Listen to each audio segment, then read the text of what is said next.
Welcome to Bible Study Hub. I am your servant tonight, Ann Wiggins, and I'm so happy to be with you as we continue our study in the book of Genesis, where we've been for so many weeks, I've lost count.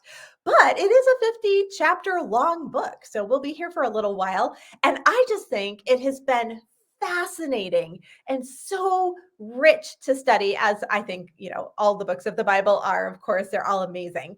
So hopefully you've enjoyed it as much as I have. And tonight we're in chapter 31. And just to catch us up, we are in the story of Laban, who is Jacob's father-in-law. And we've been learning that Laban is not a good guy. Jacob's mom, Laban's sister, Rebecca, is a wonderful woman. But Laban, something bad happened with that dude, and he didn't turn out really, really well. And tonight, we are going to be finding out even more about this man that's going to make you like him even less, if that's possible. If you missed last week's study, you should go back and listen to it, because there's something really fascinating toward the end of our study where Jacob was peeling bark of branches and putting them in water troughs, and the sheep were mating and having spotted and speckled lambs, which is what Laban said Jacob could keep after he confiscated all of them after he originally said that. And we just said they've just discovered that there is like a scientific reason that we now know in the last 10 to 20 years why that worked. And it just kind of proves that God is truly the God of science, and that we're just always trying to catch up to what he already did, already made, and already understands. Pretty amazing stuff. But tonight we are going to continue in chapter 31, and we kind of have layers here going on. So we have the initial layer that's pretty easy. It's just the details of the story that, we'll cover those. But then kind of broader layer is you see this battle between good and evil happening. But even beyond that, and this is where I really want us to make sure we don't miss it, is there is a battle going on here between God, our God, the one true God, and little g gods, idols, demon-inspired relics, whatever you want to call them. The God versus the gods. And I don't think I really have to tell you who wins this, but we'll read and we'll find out. It'll be exciting. So here we go in chapter 31, verses 1 to 3. It says, "Now Jacob heard that the sons of Laban were saying, 'Jacob has taken all that was our father's, and from what was our father's, he has gained all his wealth.'" So they're saying, Jacob came and he took our inheritance, basically. Now we know he didn't take it. God enabled the sheep to bear the ones that Jacob was allowed to take. And so he got those, but they're mad. Verse 2, "And Jacob saw that Laban did not regard him with favor as before. Then the Lord said to Jacob, 'Return to the land of your fathers and to your kindred, your family, and I will be with you.'" I think it's interesting that God had already put in the heart of Jacob 6 years before to go home. Have you ever had that happen where God, you don't even necessarily notice it when it's happening, but God begins to prepare you for something, and it might be a year, it might be 5 years, it might even be 10 years down the road. He formally initiates you into whatever that new chapter is, whether it's a new job, a new home, a new family life, a new place to live, whatever that is. But he had begun preparing you way before you had any idea that this was coming. And I kind of see that happening here with Jacob, which is just so gracious of God to do. Well, when things kind of start to go south for him, God actually says to him, "Listen, I want you to go back home, and I will be with you." So he assures Jacob, because this is going to be a harrowing journey for him, which we will find out in just a minute. And you know what? Jacob is going to prove himself to continue to be a man of honor and integrity and character, as we have been saying all the way along. Let's pick it up in verse 4.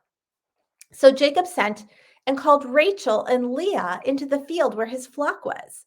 And he said to them, 'I see that your father does not regard me with favor as he did before, but the God of my father has been with me. You know that I have served your father with all of my strength. Yet your father has cheated me and changed my wages 10 times. But God did not permit him to harm me. If he said, 'The spotted shall be your wages,' Then all the flock bore spotted. Speaking of Laban. So what he's saying is if Laban said, okay, you can have the spotted ones, all the sheep had spotted. And Laban, if he said the striped shall be your wages, take a wild guess, then all the flock bore striped. Thus, he says, God has taken away the livestock of your father and given them to me. So you can see here how Jacob credits God with what has happened. Let me pop up something here. Let's see if I can find it. I just kind of combined all this into one sheet, but you can see how I've highlighted what he's saying. Do you see? But God, thus God. This is not a husband who's called his wives together to kind of showboat, like, look how great I am. You've married a really wonderful guy. Nothing of this is my fault. It's all his fault. He just simply lays out what happens and he credits God with the increase. I also have to say this, and I don't know if any of you caught this or thought about it. This is not a period of time where wives are typically consulted on decisions. Jacob, I keep telling them, he is a righteous man. He is a God fearing man. And even though, culturally speaking, he does not have to bring those women into the discussion, he brings Rachel and Leah in. Now, maybe you're saying, well, what about his other two wives, Bilhah and Zilpah? They were more considered like concubines, like second class wives. They wouldn't have been in on the inner circle.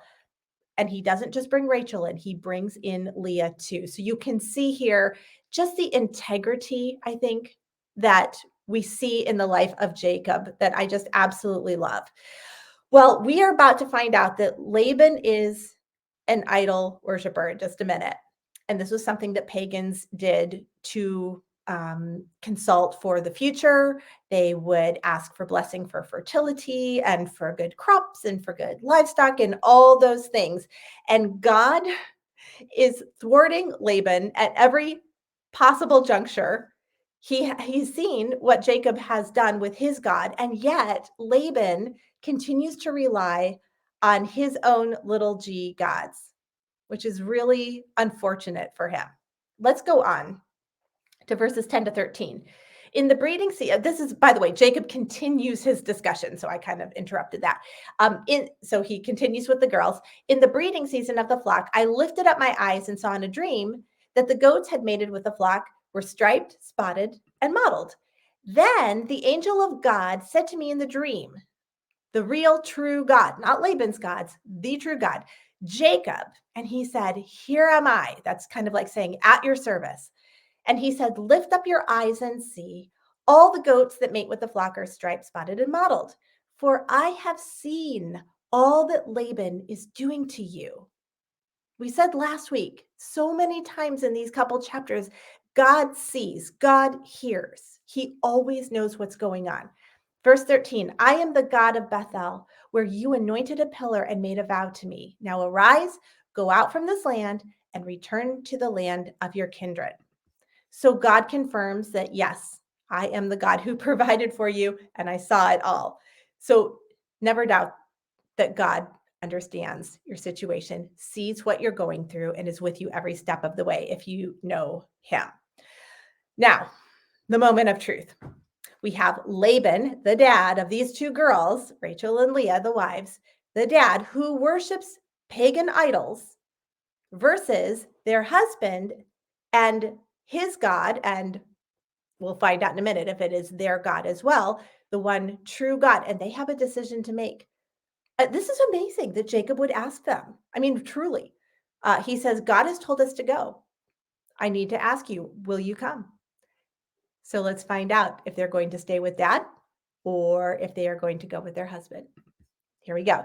Verses 14 to 16. Then Rachel and Leah answered and said to him, is there any portion or inheritance left to us in our father's house?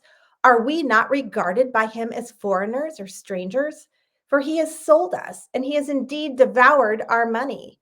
All the wealth that God has taken away from our father belongs to us and our children. Now then, whatever God has said to you, do. Wow. So the girls see straight through their dad. He has not treated them well. He has treated them like foreigners. And it's possible that part of the reason he has done that to them is because they have not subscribed to the idol worship that is so important to him, but they have turned their affections toward Jacob's God and begun to worship the one true God.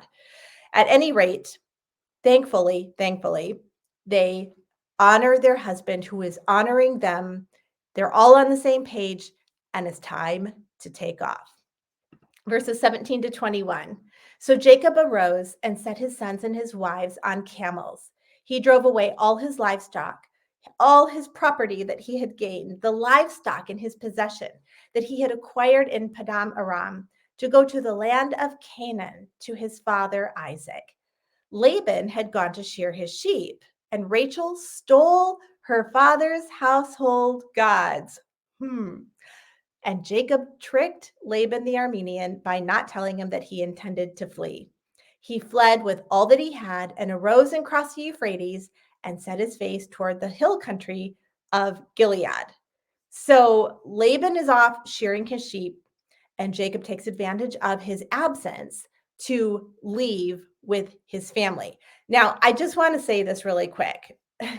Verse 20, where it says, and Jacob tricked Laban, or maybe your Bible says deceived Laban. The actual word there in the original Hebrew is stole. He stole away. And that word stole and steal is all over the Hebrew text in this portion. It's very poetic. It's a great literary device. And if you look at it in the interlinear Bible, which I know probably nobody but me does this, but I just find it fascinating. Just to see that word pop up all over the place. It's almost like a play on words. This person's stealing away. This person's stealing idols. This person's stealing, something else. So it's all over the place. And the reason that the translators put in the word tricked is because we kind of have this cultural filter that we put on Jacob that he's a trickster, and so they just decided that's how they would translate it. But it's not. That's really not a very good translation of it.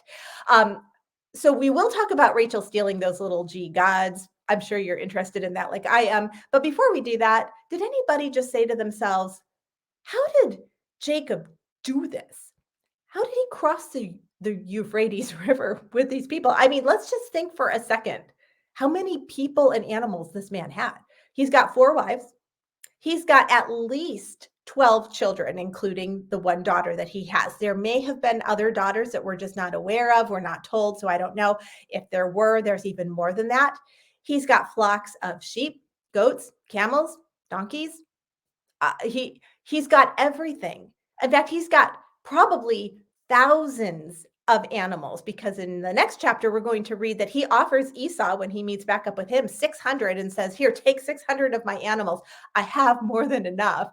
So if he can lose 600 and not even notice it, he's got a lot of animals along. In addition to that, he's got his luggage. He's got tents. He's got his provisions. He's got water. He's got oil. He's got money. He's got all this stuff. This is a big river to cross with all these people. No wonder he waited until he had like a 3-day lead time away from Laban, because he was going to need every bit of that to have a shred of hope of ever getting away with that many people and animals to cross. So I actually did look up, like, how would you get those people and animals across the Euphrates River in this day? And apparently they did have rafts and boats and things like that made of reed, and they would like tar pitch it, that the people probably went over on those. But the animals, somebody did some research and found out that all the animals listed that he would have had can swim. This is the Euphrates River, and you can see the cattle swimming across. There's a few people in the water, bless their hearts, that are helping the animals probably keep going or go in the right direction. And I assume that probably some of the servants hopped in and did that as well. But that's how they probably got across. Isn't that interesting? Let me run over to the comments really. Yeah. Okay. I'm going to keep going. I do try to look at your comments if you are commenting. So let's keep going. So now let's talk about Rachel and this idol business. Because the main question that comes up is, what on earth was she doing? Why did she take those idols from her father's house. It just seems like such a strange thing to do. Right after this conversation that the Holy Spirit has let us in on, we see the conversation between Jacob and his wives, including Rachel, and the girls say, "Whatever God told you to do, your God, the God, not Laban's gods, whatever God told you to do, go do that." Doesn't sound like she is an idol worshiper, right? It also doesn't sound like she would have agreed to go with him if she really was into the pagan religion of her father. It seems like she would have wanted to stay back where she could have practiced her own religion. So the Bible doesn't share with us why she did it, but here's just a couple possibilities, and maybe it's something I haven't thought of. Maybe you have an idea that I haven't thought of. Maybe she wanted to get revenge on her father and she just stole his idols because she knew that would just frost him and really make him mad. Maybe she um, she hated the idols and she hated that her father worshiped them, much like we would, um, hopefully not, but in some instances, a parent may find drugs in their child's room and they take the drugs out of their, well, they're not stealing the drugs to use the drugs. They're taking the drugs out because they're destructive to the child. And it's possible that that was more along the lines of what she was doing. She didn't want the idols. She wasn't going to keep them or worship them. She wanted to get them out of his house. It's also possible that because those idols were kind of like passed down as an inheritance and they didn't have an inheritance from their dad, she felt like that he owed her that. She took them as an inheritance. Oh, let's see, is there anything else that I found? Um, Maybe to keep her father from consulting these demonically inspired idols and being able to track and find them. Maybe she felt like if she took the idols away, he couldn't consult with them and maybe he wouldn't find them. I'm not really sure what the answer to that is. Let me go over to your comments here. Um, this is good. This is good. Susie says, if God can get 600,000 Israelites across the Red Sea safely, this task would have been just as easy. And that is so true. I love that. God said, I will get you there safely, right? So he didn't have to worry about a thing. Thanks for pointing that out. Emily says, because maybe he loved the idols more than he loved Rachel. Yeah, you know what? I think that is true that Laban did love his idols more than he loved his daughters, which is unbelievable. We're going to find that out more just even as the story went on or goes on. Someone else says maybe she wanted to claim the family inheritance. So, yep, that's what we were saying there a second ago. Lori says maybe in her mind they were extra protection. Maybe she was like, oh, roll the dice. One way or another, we're going to get. Maybe. I mean, I hope not. I hope she wasn't depending on the idols at all, but maybe. Roberta has an interesting one that I hadn't thought of. Maybe she took them to sell them and thought they were worth a lot. Maybe she did. Hard to say. All we know is that she did take them. Now we're going to find out what happens. All right. So verses 22 to 24. When it was told Laban on the third day that Jacob had fled, he took his kinsman with him and pursued him for 7 days and followed close after him into the hill country of Gilead. But God came to Laban the Aramean in a dream by night and said to him, be careful not to say anything to Jacob, either good or bad. This is really profound. Let this sink in for a minute what is going on. Laban has lost his idols and he wants them back. Just camp out on that for a second. Somebody took your gods. Somebody took your gods. Somebody stole your gods, let themselves be stolen. See, to me, right there, I'd be like, I think I don't have powerful gods. Because if they were really powerful, the person trying to take them would have been like killed on the spot, or the idols would have made themselves invisible so they couldn't pick them up or whatever. How did my little g gods get kidnapped? Like this does not give me confidence personally that these have any power or can help me at all. But apparently, it really doesn't hit Laban that this is a major problem. Again, this is a battle between the God and little g gods. And right here, you can see little g gods got kidnapped. Big G real God visits Laban in a dream and says, don't talk to Jacob. And just in case, because God knows Laban and he knows how wily he is and that he's the real cheater, he says, not good or bad, like nothing. Don't go talk to him and then say, but it was good. I said good things to him. It's like when you put your kids in timeout and tell them they can't have toys and you find them reading their Bible storybook and you say, I told you not to have any toys. And they're like, you don't want me to read the Bible? Okay, that was Laban. I just said good things. I just said good things. Yeah, I don't think so. Then we are told in a minute that, wait, in a minute, or did I already say this? Yeah, okay. I'll stop right there. Sometimes my brain, it's like overrunning your headlights. That's what I do all the time. Why do you think Laban chose his gods over Jacob's God? I want to hear from you on this. Save me here. You start commenting so I can shut up and regain my mind. Margie is saying, like, some people wanting to cover all the bases. Okay, so back to the Rachel thing. Maybe she was just trying to cover all her bases. Yeah, I think so. Yeah. So why do you think Laban chose his gods over Jacob's God? Everything that we just said, everything kind of flows into this. Obviously, his gods are powerless to save themselves from kidnapping. Jacob's God actually does visit Laban in a dream and gives him directions. Plus, Laban has been around Jacob all these many years. What is it, like 20 years at this point? He's been with him. He's watched what the real God has done. He has been thwarted from cheating Jacob because the real God has not permitted him to do it, even though he tried. His little g gods couldn't help him with that. So why on earth would Laban choose his gods? Emily says he's not a moral man. He could make his gods what he needed them to be, just kind of make up stuff since they're not real. That is very insightful. He could make his gods into what he needed them to be. I think that's excellent. Susie said, his gods don't require anything from him and he can do as he pleases. Yes, you guys, you're nailing it. I was hoping that I would get answers like this from you. Yes, good. Margie, he wasn't Abraham's offspring, so perhaps he hadn't had a chance to get to know Yahweh. You make a good point, Margie. The only thing is, I would say he has been with Jacob for almost 20 years. And Jacob being a righteous man and a worshiper of the one true God, I would say over the course of 20 years, I'm not going to be as gracious with the possibility that he didn't have the chance as maybe you are being.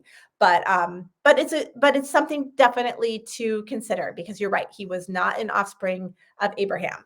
So, but boy, he was awful close, wasn't he? Anybody else have something that they want to say? I know it's kind of a hard question to think through, but I love the answers that you've given so far. And the reason I want to ask this question is because I think it has implications for the world that we live in and for our own lives, even right now, to kind of think this through. Because on the surface, it's outrageous that he would choose the little g gods over the big G God. So there must have been reasons that he would do that. He's not a stupid man. He's a very shrewd man, very intelligent. Obviously, we can pick that up in the other stories. So he makes a really bad decision, and there has to be reasons why he does that. I'm waiting to see if anybody else comments, but it sounds like it's a little quiet out there. So let me just tell you kind of how I see this intersecting with our lives today. And I'm going to go back to what I think it was Susie that said this. When you have little g gods, and we don't tend to, probably have like stone statues sitting around our house. I mean, maybe you do, but probably you don't. But anything in our lives can become an idol. Those idols are almost always welcoming of and conducive to our sin.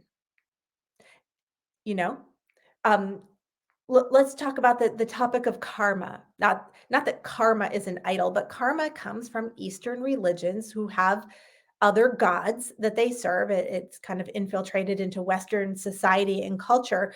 And what does karma say? That Whatever you do will come back to you. But with that said, there is this freedom in karma to be thrilled when something terrible happens to somebody you don't like. That's karma. Uh, and it's not what the Bible describes as how we should treat and feel about other people, that we are to love our enemies. That's what the Bible says. We are to pray for those who despitefully use us and persecute us. We are to, whatever we would want someone else to do to us, we are to do that to them with no conditions attached, regardless. All those things that are really hard and go against our human nature so bad. And we have to work so hard to do it. And we have to rely on the power of the Holy Spirit to do it, because in and of ourselves, we're just not that great. Karma opens the door and says, be thrilled when your enemy falls because they deserve it. That's the difference between our God and the little g gods. The little g gods always come armed with all the open doors for all the types of sin that our hearts kind of naturally desire because we're fallen. That's the open door of the small g gods. Laban treated Jacob like dirt for 20 years. He cheated him, he stole from him, he lied to him on many, many different fronts. And you know what? His gods never got in his face about it. Not once. I'm sure he consulted his little g gods, his little idols, about his decisions and felt completely justified in what he did. He transfers that allegiance to Jacob's big G God, and he can't do that anymore. And that is the difference. And that is why it is a hard sell. True Christianity, real, not false Christianity. I'm talking real, a real relationship with Jesus Christ. It requires us to come in repentance from our sin and to ask for forgiveness and for that relationship and that Holy Spirit to indwell us, to help us not be jerks. That's why it's a hard sell, because the other alternative feels so good to our human sinful nature. Let me run over to the comments here. Roberta says, the way he grew up, he knew nothing else, Laban. He may have felt seeing and holding on to his gods was better than not seeing or holding on to God. Okay, so he could see and feel his gods. That's another great point there. And somebody else is saying so true about the gods. So that's why probably Laban was not into it. He was not going to have it. So you would think at this moment where God, the God, speaks to him and says, do not talk to him, not anything good, not anything bad, don't do it, that Laban would do what? You would think he would turn around and go home, because the big G God, the only true God, just came to him in a dream. How freaky would that be? Let's see if he does that. Verses 25 to 26a. I stopped halfway through that verse. And Laban overtook Jacob. Okay, here we go. Now Jacob had pitched his tent in the hill country, and Laban with his kinsmen pitched tents in the hill country of Gilead. And Laban said to Jacob, stop. And Laban said to Jacob, oh, I'm sorry, what? Did God not just tell him, don't talk to him? And Laban speaks.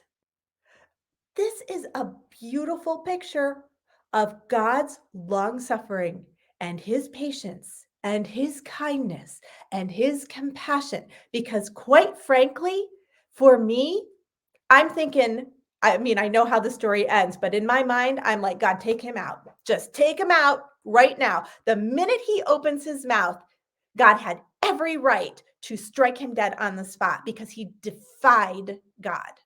And it even goes more than that. What he says is unbelievable. It's not like he just says, hi, like you weren't supposed to talk, but you did. Oh, no. He has something to say, and here's what he says. And Laban said to Jacob, what have you done that you have tricked me? By the way, not tricked, stolen away from me. Again, I don't know. The translators are driving me crazy. That you've stolen away from me and driven my daughters like captives of the sword. Why did you flee secretly and trick me, steal away from me, and did not tell me so that I may have sent you away with mirth and songs, with tambourine and lyre? Serious. And why did you not permit me to kiss my sons and my daughters farewell? What he's saying is his grandchildren there. All right, Laban, stupid, so stupid. He's a liar, he's a cheat. In fact, right there, let's just talk about how many lies he spun. First of all, he says, basically, you kidnapped my daughters. You took them at the sword point. No, he didn't. In fact, he actually consulted them and they said, yes, we will go. He didn't even have to do that. He could have just said, get on the camels, we're leaving. He didn't do that. And he's accused of kidnapping his own wives. Then he says, if I'd known, we would have had a party. How many of us believe that? Oh, and I would have kissed everybody goodbye. But it's what he says next that just really frosted me. I get all worked up. He says, now, this is Laban speaking, talking to Jacob, you have done foolishly.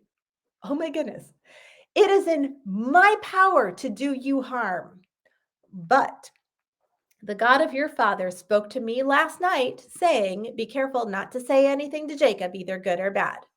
Okay, he tells Jacob that Jacob has done foolishly. Are you serious? You're speaking after God told you not to, and you tell your son in law you're a fool?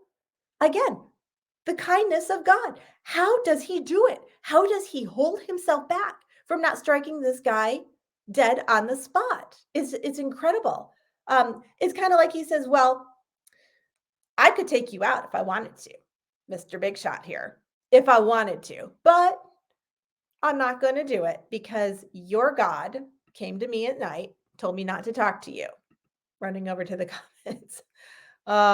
Susie says, God knew Laban would defy him and still gave him a chance to get out of it.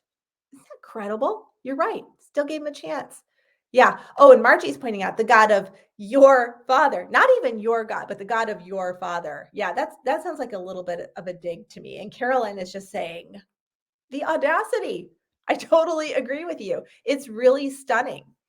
So he goes on. And now you've gone away because you longed greatly for your father's house. But why did you steal my gods? Now, this is news to Jacob. He has no idea what he's talking about. Jacob answered and said to Laban, because I was afraid, for I thought that you would take your daughters from me by force. In other words, I left with them because I knew you wouldn't let them go.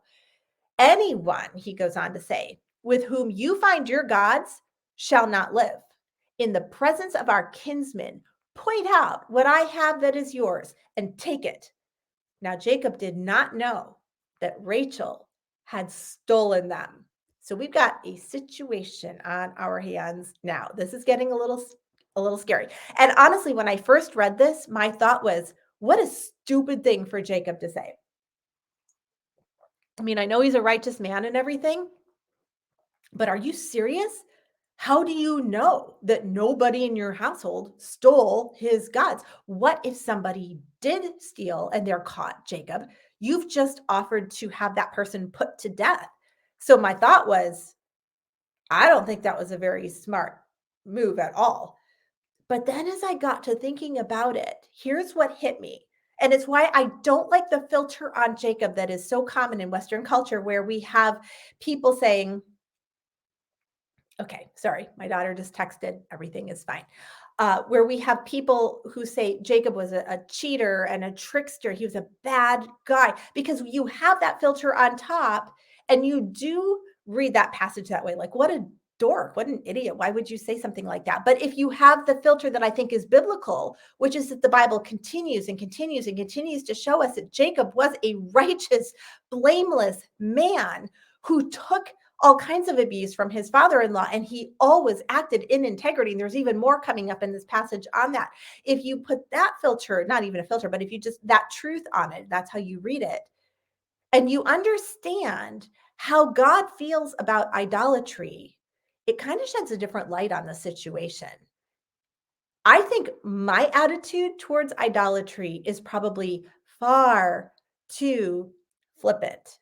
And Jacob got it right. If you know anything about the 10 commandments, you know that and those weren't written down yet. Obviously, this comes later. But this is God's view on idolatry. First commandment, first, you shall have no other gods before me. That's number 1 in God's economy. And the second, you shall not make for yourself a carved image. Like if you didn't get it already, let me restate this in a different way, more specifically. Don't have idols. And if you know anything about Israel's history later on, the northern kingdom is completely destroyed because of idolatry. The southern kingdom is completely carried off into exile because of, you guessed it, idolatry. Idolatry is a huge deal to God. And because Jacob was so zealous for his God, so concerned about the worship of the one true God, knowing what the implications would be, he says, nobody in my household caught with your gods will live. Knowing full well, I didn't check everybody's luggage. There might be somebody, but the glory of my God is more important to me than that. To me, that is a righteous man. I am not saying if you find idols in your house, you should kill your family member. I am not saying that. This is a different time. He's not got government over him right now with rules and capital punishment. What am I thinking of? Privileges, if you want to call it that. So different time, different scenario, completely different. So please don't go doing anything stupid. Let me run over to the comments here. Yeah, yeah, people, yeah. Susie's just like, whoa, whoa. It's kind of takes your breath away when you think about it, doesn't it? And now we know his favorite wife has those idols. So what's going to happen to her? Well, let's find out. So Laban went into Jacob's tent and into Leah's tent and into the tent of the 2 female servants, but he did not find them. And he went out of Leah's tent and entered Rachel's. Now Rachel had taken the household gods and put them in the camel's saddle and sat on them. Laban felt all about the tent, but did not find them. And she said to her father, let not my Lord be angry that I cannot rise before you, for the way of women is upon me. I think we all kind of know what that means, right? That time of the month. So he searched, but did not find the household gods. Now it says that he felt about the place. This is not Laban walking in and looking around. It doesn't say he ransacked.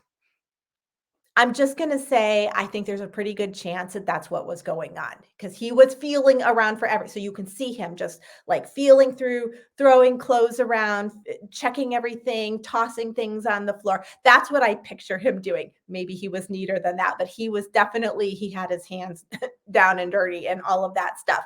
And when he comes to Rachel, who's sitting on these idols, she tells him, I can't get up because it would be commonplace to honor your parents when they would come toward you. A child, no matter what age, would rise in honor of their parents. And so she said, I'm not able to stand up right now because, it's my time of the month. So I want to know from you, do you think she was telling the truth? And why or why not? When she said it was her time of the month. Was it her time of the month? What do you think? I'm asking because the Bible does not tell us for sure. So we have to do all the reading between the lines, see if we can figure this one out. What do you think? Do you think it was her time of the month, or do you think she made that up? And I want to know why you say what you do. Margie's saying no. I think she was telling the truth. So you don't think she was telling the truth? I just stop and think, how did I word that? How did I word that thing? So you say no, you don't think she was telling the truth. Okay, Margie, if you want to tell us why you think that, I would be interested to know. She says, obviously, it's an excuse to hide the idols. Okay, so Margie's saying, nope, it was just an excuse. Bob says, I think it was her way of getting out of a damaging situation. So Bob agrees with Margie. It sounds like he goes, no, I don't think she was telling the truth on that one. I think she was trying to get out of it. Lori says, was she protecting herself or Jacob? Okay. Dottie said she has already proven herself to be deceitful. Okay, so a lot of people know she's not telling the truth. Mary says, nope, not telling the truth. Roberta says, not sure.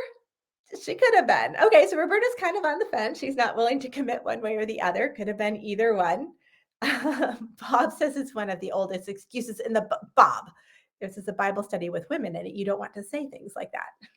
You're going to get yourself in big trouble. Emily says any woman can scare any man with stomach cramps. So getting out of it.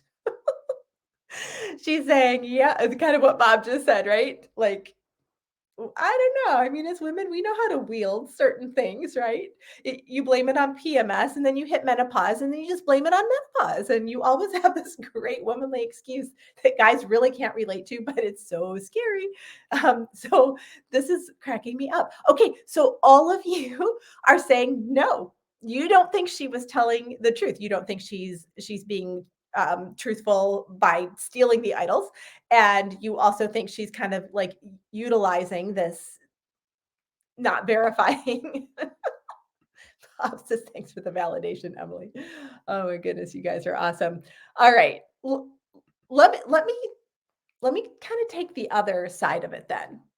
Let me say, I think she was telling the truth. And I'll tell you why. And I may be wrong. Like I said, we don't know. So I am 100% good with saying I'm not sure.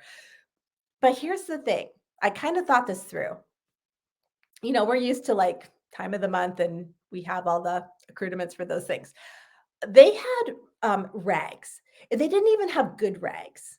Like I tried to find out, it was kind of a gross study, like what did they use back in really, really, really ancient days? And I don't think people really know for sure what those rags were made out of, but it could have been wool. It would have been something very natural in fiber. And what we know about natural fibers is that they absorb odor, right? And they're also not always super absorbent, like wool, not your most absorbent anything. So if she is now 3 days journey out, I think that's what it was, on a camel in the desert, in the heat, at her time of the month, sitting on soaked, probably wool rags. I don't mean to be gross, but seriously, gross, right? I'm just guessing that Laban came over and she said, Father, you don't want me to stand up right now because it's going to be really bad if I do. And it's possible that the odor gave away that she really was telling the truth and she really was sitting on all that nasty stuff. And he was like, please do not get up. And the reason I say that is because Laban wasn't stupid. Now, maybe God just prevented him from even thinking to say, that's okay. Why don't you stand up anyway? Because I don't really care. Maybe. But I also feel like, was it the providence of God protecting Rachel that it was her time of the month? And he came close enough to realize it by the smell and said, yeah, that's fine. Please don't stand up. I don't know. But at any rate, Laban cannot find what he's looking for. Now, Jacob, it's his turn. Then Jacob became angry and berated Laban. Jacob said to Laban, what is my offense? What is my sin that you have hotly pursued me? For you have felt through all my goods. He says, you ransacked my stuff. What have you found of all your household goods? Set it here before my kinsmen and your kinsmen, that they may decide between us. He just explodes. He has had enough, and he's just being sarcastic at this point. He's like, I have behaved. I have been righteous. I have done everything right. How dare you? How dare you pursue me and ransack my stuff? Go ahead. Show me. What did we take of yours? Because he knows that they took absolutely nothing. And then he goes on. He's not done. Jacob's been storing this up for 20 years and he just unloads.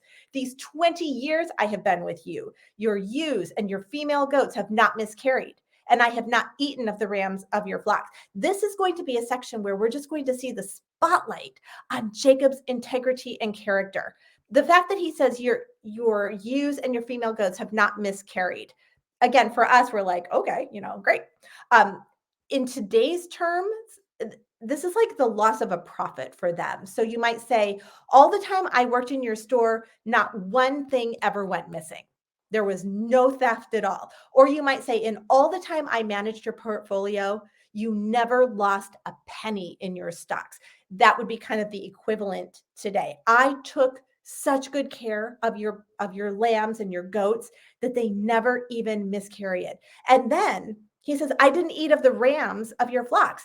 It was more of a bartering society. You have to remember that there was money, but they did a lot of bartering. So part of his wages would have been traditionally and culturally that he would have been able to, from time to time, slaughter one of the rams and take it home and eat it. That was just part of his wages. He says, I didn't eat any of them. So I didn't lose anything, and I didn't take even what was due me as payment. I didn't even take that. That's pretty incredible. Then he goes on. He says, what was torn by wild beasts, I did not bring to you. I bore the loss of it myself. From my hand you required it, whether stolen by day or stolen by night. Again, there's this stolen and stolen. It's all over this. They translated it correctly this time. So it was customary to acknowledge there's going to be loss. It's kind of like if you work in retail, you just know that as careful as you are, people are going to steal stuff. It's just going to happen. But how terrible would it be if your boss, if you did work in retail, took out of your paycheck the amount for everything that got stolen? And let's say the store gets looted at night when nobody's there, and he takes that out of your paycheck. This is the equivalent of that. He's like, every tiny bit of loss, even if I wasn't there, if I was sleeping, if I was home, you made me pay for. You took that out of my wages. Then he goes on. There I was. By day, the heat consumed me, and the cold by night, and sleep fled from my eyes. He goes, I have served you in the brutal heat. I have served you in the freezing cold, because the desert does get really cold at night sometimes. I couldn't sleep. And then he goes on to say, these 20 years I have been in your house. I have served you 14 years for your two daughters. That's what they contract, although he did the switcheroo on the first one. But Jacob's like, I was honorable. I said I would work 7 years for each one. I did. He goes on, and 6 years for your flock. And you have changed my wages 10 times. By the way, probably not exactly 10 times. That's just sort of like us going, I've told you a million times not to do such and such. We don't mean a million. He just means you've changed my wages over and over and over and over again. If the God of my father, the God of Abraham, and the fear of Isaac had not been on my side, he says, surely now you would have sent me away empty-handed. God saw my affliction and the labor of my hands and rebuked you last night. Wow. So remember, Laban had said, I have the power to harm you. And Jacob implies with his response, no, God has the power to harm you. I just think he was so eloquent in how he described his situation. And don't forget, this is in front of his wives and his children. Everybody's listening to him speak to his father-in-law. I think he did this in the most respectful yet truthful way. It would almost be a study just in confrontation if you wanted to do that. How did he do it? How did he outline it? And he could do this because he had 100% integrity for how he had behaved for those 20 years. He was truly blameless. It pays to operate with integrity. It just does. You have so much more leeway when you can honestly say, you can check everything. You can look at all the books. You can look at my emails. You can check anything you want to. I have done everything above board, and I always do. I'm an open book. What a blessing to be able to say that to your boss. I encourage you, if that's not how you're operating in your job, it's never too late to change it. Even if it doesn't benefit you at the time, do the honest thing, do the right thing. It will pay off dividends in the end. Then Laban answered and said to Jacob, The daughters are my daughters. The children are my children. The flocks are my flocks. And all that you see is mine. It's like it went right over his head. Unbelievable. But he says, what can I do this day for these my daughters or for their children whom they have borne? Come now, let us make a covenant, you and I, and let it be a witness between you and me. So he is pretty much just saving face here. I see our time is gone. I'm going to stop there. We're going to pick up next week with how they form this covenant. And we're going to see Laban, this pagan guy, this cheater, this liar, kind of start to come around. By the end, he, at least outwardly, relents, and God is glorified through the integrity of his servant Jacob. It's an amazing story. Let me run over to the comments real quick here. Okay, yeah. Thank you so much. Let me take this up. Thank you so much for being with us tonight. That was kind of an abrupt place to start, but I'm over time and I didn't realize the time went by too quickly for me. I appreciate you hanging out with me. We will meet next Monday night, same time, 9 p.m. Eastern time on Bible Study Hub on Facebook and on YouTube. We run it live both places. You can always catch videos from previous weeks on YouTube, especially because they're nice and neat and edited and in order. So I will see you next week. Thank you so much. I love you. I pray for you and hope you have a good rest of the week. Bye-bye.